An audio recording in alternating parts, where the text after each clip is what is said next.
Welcome back to another episode of Into the Airbnb, where we talk with Airbnb hosts about their short-term rental experience.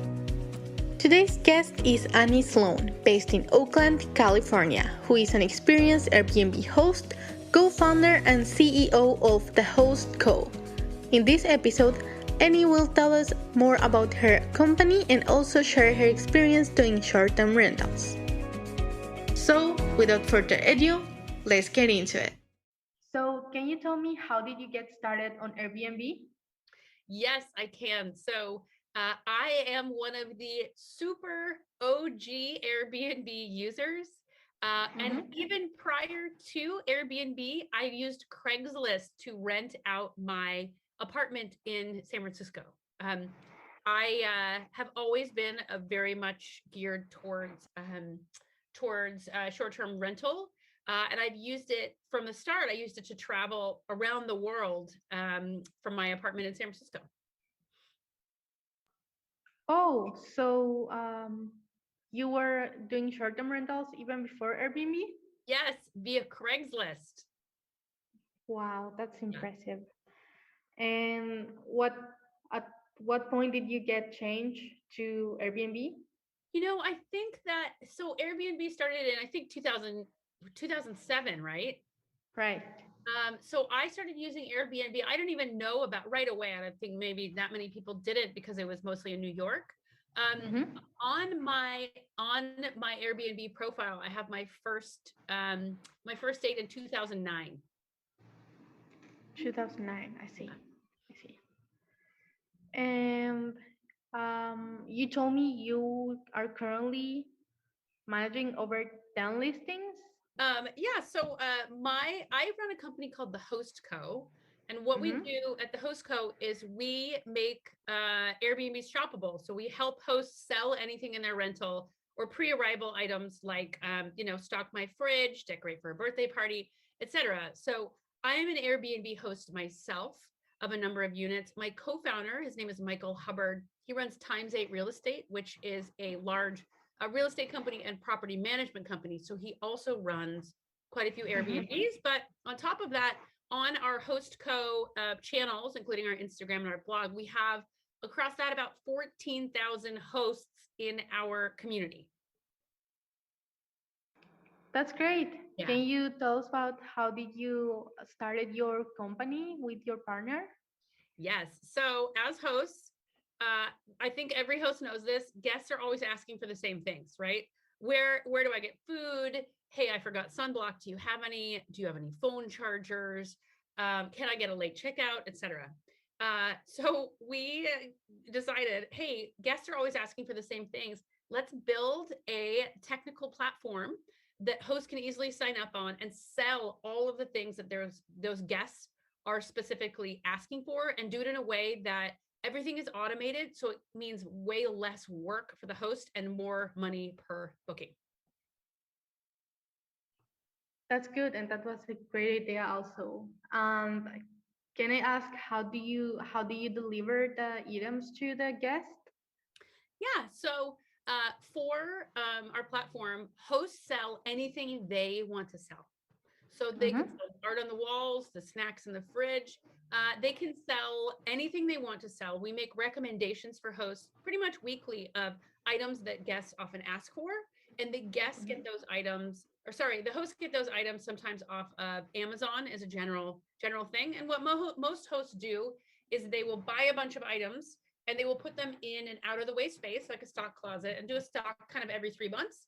And the really cool thing is that your guest doesn't get the location of that item until after they've checked out. Mm-hmm. So on their instructions, it'll say, great, those items are in the garage or those items are in the kitchen on the top shelf. So it's a theft prevention measure as well as a way for hosts to just stock once and forget about it. Yeah, I understand now. That's Yeah. great. I'd like to ask you more about your Airbnb host experience. Yeah. So, in the areas you're currently hosting, Mhm. which are them? Sorry. Most of our rentals are in Southern California in the Joshua Mm-hmm. Tree high desert areas. Some are in Northern California or Central California as well. Oh, I see. And in those areas, how is the seasonality like? Well, the great thing is where we are in the high desert, seasonality, you have some ups and downs, but we're right by a national park that people want to visit all year round. So that's the great part. Something surprising about Joshua Tree is it does get cold in the winter. It snows, right? But it is just as beautiful in the snow as it is spring, fall, and summer. So we have a bit of a dip, like most people, March, April, when people are working hard, kids are in school. But then once we get back into the summer, basically it goes all the way back around until February of the following year. I see. And in the high season versus the lowest season, how is your average occupancy rate like? Oh gosh. Because it's South Joshua Tree, Joshua Tree is one of those locations that is booked all the time. So I would say it's about 65%. In the high seasons or throughout the year?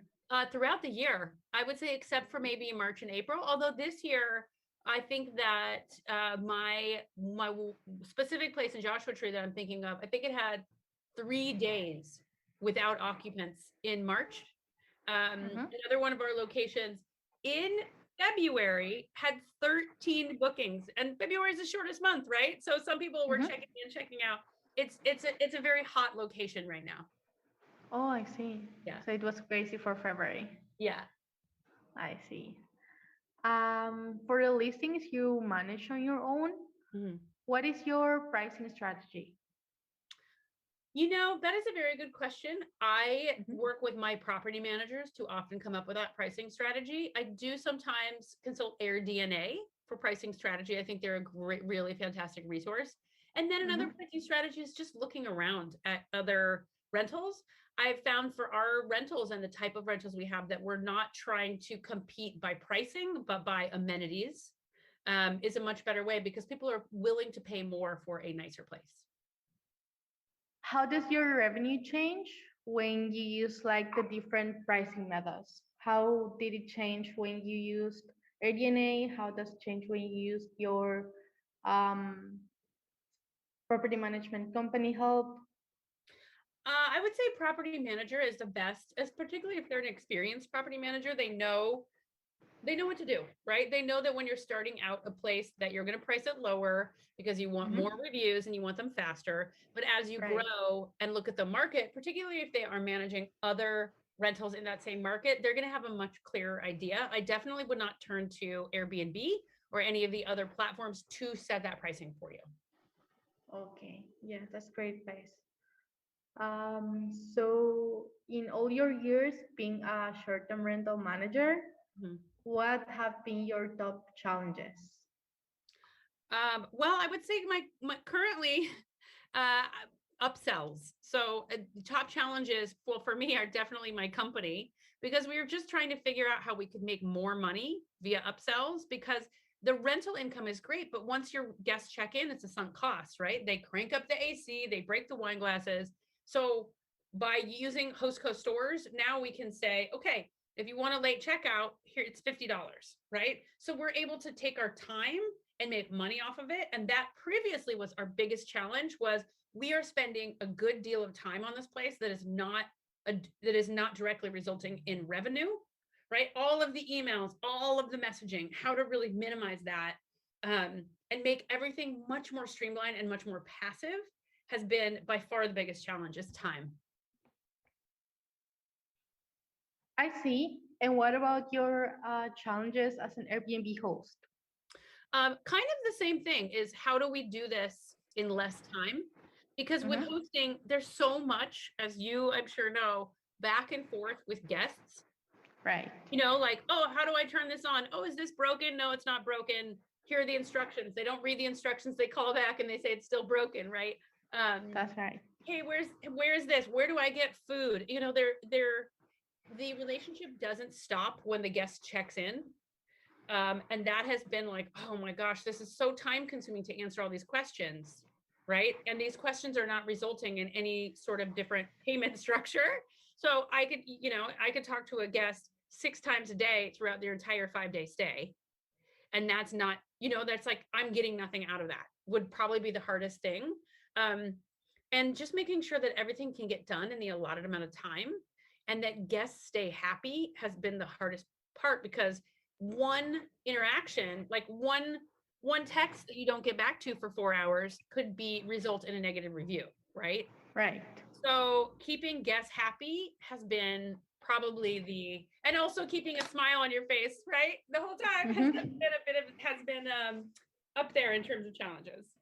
Mm-hmm. Yeah. I understand. And does your company try to ease that part for your hosts? Yes. Yeah. What we do is we just set up, it's essentially anticipating guest needs and setting up ways for them to fulfill that needs without me having to be involved at all. Here are some really common examples. Hey, we have a rental in Death Valley. Like, hey, I forgot sunblock and I'm in Death Valley. The nearest store is 30 miles away. If you have sunblock, even if it's for sale, right, in that space, your guests love you. They're like, oh, yes, right. Thank you so much. Phone chargers are another big one. Everyone forgets their phone charger, right? And everyone needs to buy a new one. Or another thing is like Advil and Gatorade. The morning after a wedding, I've certainly been there and said, I would pay $50 for Advil and Gatorade. And if you provide that for your guests, they're so happy. They're literally like, hey, you saved my life in this Airbnb. Oh my. Yeah. So that really results in more happy guests. Yeah, I mean, I find that, and I don't know about you, but people are going to give you often a 5-star review no matter what. Unless you mess up or you don't respond or something like that. But to differentiate it with like super glowing reviews, that's really the goal. Yes, I agree completely. And detailed reviews, that's the goal. Yeah. Any tips you like to share for future Airbnb hosts, soon to be Airbnb host, or people who are already running Airbnb or short-term rentals? I think my tip, on the Host Co, we do tons of tips almost every day about hosting. We do like Airbnb hacks and when you're getting started. I think the biggest thing is, you should expect that you're going to make more money from your equity and not as much. You're going to make cash incoming, but often you're going to want to put that cash right back into the property to improve it. So I would look at it as a much longer term play for wealth creation than a cash generator. Yeah, I agree with that completely. Anything else you would like to share regarding your company? Like, how is your dynamic? Can you briefly explain how it works, your story? Yes. So you can go to, it's thehost.co and sign up there. That's how it works. And it is technology that is very easy it takes 2 minutes for a host to sign up. It is free for hosts always. And hosts can essentially sell anything that they want to sell. Hosts are selling everything from decorate for a birthday party before I get there, add fresh flowers, stock my pantry, to in-home items, to things like I'm going to leave out a Polaroid camera and sell the film, right? So there's a lot of great ways to use it. And we see the creativity of hosts getting on board every single day, which is just thrilling. And it's just an amazing community to be a part of people trying to really leave the traditional workspace and get into this. So thank you so much for your time. And it was great to meet you. Yeah, thank you so much for your time as well. Have a great day. Bye-bye. Thanks for listening to Into the Airbnb. We're looking for hosts and other people in the short-term rental industry to interview. If you have what we need and would like to share your experience in this podcast, please send us an email. All the info is at the end of the description.